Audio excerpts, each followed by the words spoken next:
첫 번째 망치질을 시작할 이지입니다. 반갑습니다. 여러분 집엔 친구들이 자주 놀러 오나요? 아니에요? 저희 집에는 98년부터 지금까지 대략 60명의 외국 친구들이 놀다 갔는데요. 제일교포 광자 이모, 핀란드 뮤지션, 그리고 소아마비로 몸이 불편한 넉 언니까지 저마다 다른 이유로 우리 집을 찾는 사람들에 대한 이야기를 시작해 볼까 합니다. 저는 3살 때 잠깐 류마티스 관절염을 앓은 적이 있었는데요. 그때부터 엄마는 제가 스트레스를 받지 않고 인생을 즐기며 살 수 있는 방법들을 하나둘씩 찾으셨어요. 그 중에서도 다양한 언어를 가르쳐주고 싶었던 엄마는 친구들과 자연스럽게 어울리면서 언어를 배울 수 있는 홈스테이를 선택하게 되었습니다. 그래서 홈스테이를 한다고 하면 주변 사람들이 가장 많이 하는 질문은 왜 공짜로 밥을 주고 잠자리를 제공하는 거야? 라고 물어보거든요. 근데 외국 친구들은 돈이 없어서 홈스테이를 하는 것이 아니라 진짜 한국 가정을 보고 싶은 거거든요. 우리는 그 기회를 열어두는 거고요.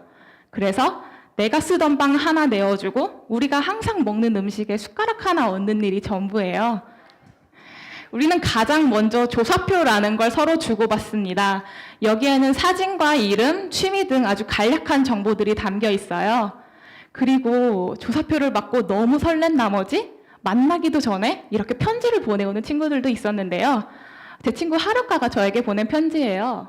더 이상 여름을 기다리기가 어렵구나. 빨리 너와 만나고 싶은걸? 뭔가 남녀간의 러브레터 못지않은 설레임이 느껴지기도 하죠. 그 편지의 주인공이 하루카예요. 그 친구들이 우리 집에 오면 가장 먼저 하는 일은 짐을 푸는 일이거든요. 근데 저는 항상 궁금했던 게 도대체 저 수트케이스 안엔 어떤 것들이 들어있을까 였어요. 왜냐하면 내가 한 번도 가보지 못한 나라의 사람들이 그 나라의 물건을 가득 담고 오는 게 수트케이스잖아요. 그래서 친구들이 짐을 풀 때 저도 이렇게 항상 쭈그려서 이렇게 보곤 했었는데, 근데 굉장히 신기한 건 그 친구들이 수트케이스를 확 열면요, 그 나라의 냄새가 나고 그 나라의 색깔이 보이고 그 사람의 성격이나 취향이 보여요. 일본 사람 같은 경우엔 일본 특유의 그 맹한 집 냄새가 나고요. 유럽 사람 같은 경우엔 그 알록달록한 원색의 색깔들이 굉장히 많거든요. 근데 지금 제가 어렸을 때부터 쭉 봐오던 수트케이스 중에서 똑같은 수트케이스는 단 하나도 없었고 나라마다 사람마다 다 달랐어요.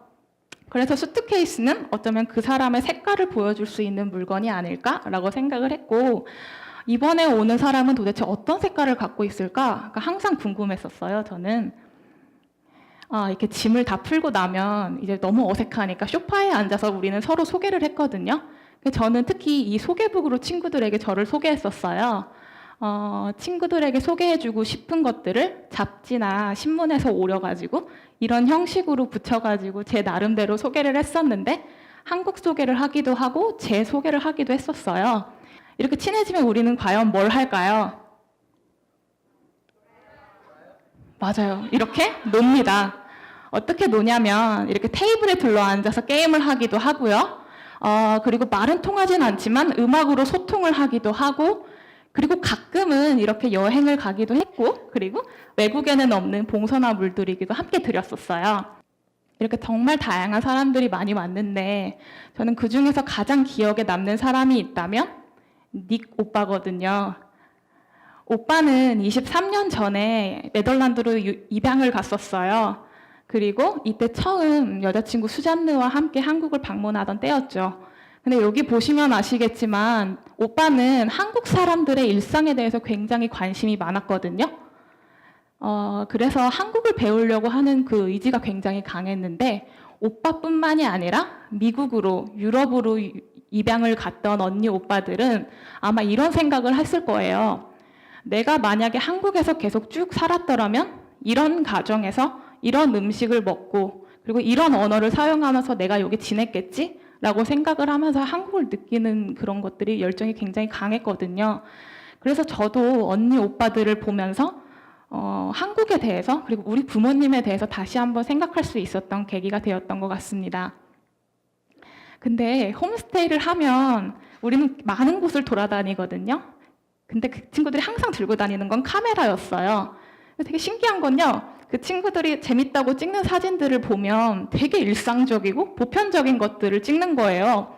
전 좀 이해가 안 갔어요. 왜냐면 왜 쟤네는 저런 게 재밌지? 난 맨날 저런 거 보는 건데 뭐가 재밌는 거야? 쟤네는 도대체 한국에서 뭘 보고 가는 거냐? 이렇게 생각을 했었거든요. 그래서 어렸을 때부터 제가 다른 말은 못해도 항상 했던 말은 Can I see your photos? 였어요. 그러면 Oh, sure! 하면서 저한테 주거든요. 그러면서 어렸을 때부터 봤던 사진들을 보면서 제가 느낀 생각은 내가 생각했을 때 외국 친구들은 아마 이런 전체적인 프레임의 한국을 굉장히 좋아할 것 같아 라고 생각을 하지만 오히려 햇빛을 피하려고 저렇게 그늘 밑으로 숨어버린 경찰들의 모습을 보고 굉장히 좋아하더라고요. 그래서 만남이 있으면 헤어짐이 있다고 하죠. 근데 헤어지면 모든 게 끝날 거냐? 그렇지만은 않은 것 같아요. 세계 일주가 꿈인 독일 아저씨 울프강은 우리와의 만남은 굉장히 짧았지만 이렇게 10년 동안 저희에게 우리 집에 이렇게 아저씨가 돌아다니는 세계 여행지에서 이렇게 엽서를 보내와요. 근데 저는 이게 가끔씩 오는 그 엽서를 받아들면 아저씨와 함께 세계 여행을 하는 듯한 느낌을 받았거든요. 저 엽서에 있는 여행지의 사진, 아저씨가 써내려간 그 설레이는 글씨체, 그리고 그 작은 우표들을 보면 각 나라마다 색깔이나 그 소재들이 다 다르거든요. 그런 것들을 보면서 멀리 우리와는 떨어져 있지만 진짜 뭔가 아저씨와 함께 세계 여행하는 듯한 느낌을 많이 받았었어요. 아마 어쩌면 아저씨는 어딘가에서 또 저를 위해서 이렇게 엽서를 쓰고 있겠죠. 그래서 홈스테이를 하지 않았더라면 저는 제 주변에 있는 사람들의 인생만 보고 살았을 수도 있어요. 근데 홈스테이를 하면서 정말 다양한 세계 사람들의 인생을 보고 들으면서 제 삶에 많은 영향을 받았던 것 같아요. 그래서 저는 세계 여행을 직접 그리고 많이 가보지는 못했지만 그들의 수트케이스로, 그들의 카메라로, 그리고 그들의 엽서로 세계를 봐왔고 그렇게 세계 여행을 해왔어요. 그래서 지금까지 온 수많은 외국 친구들한테 너네 우리 집에 왜 왔니? 라고 말하면 그 친구들이 저에게 동시에 너 세계여행 시켜주려고 왔지? 라고 말할 것 같은 거예요. 사람과의 만남은 100권의 책으로도 얻을 수 없는 값진 경험이라고도 한데요. 그 세상을 보는 방법은 많고 정말 다양해요. 그 중에서 저는 홈스테이라는 방식으로 세상을 봐왔고 세계 여행을 해왔어요.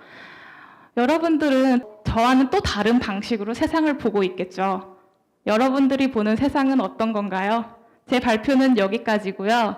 그리고 여기서 혹시 홈스테이 하고 싶은 분이 있을 것 같아요. 끝나고 제가 쉬는 시간 여기 앉아 있을 테니까 저에게 말씀하세요. 하지만 홈스테이는 충청도로 오셔야 됩니다. 감사합니다.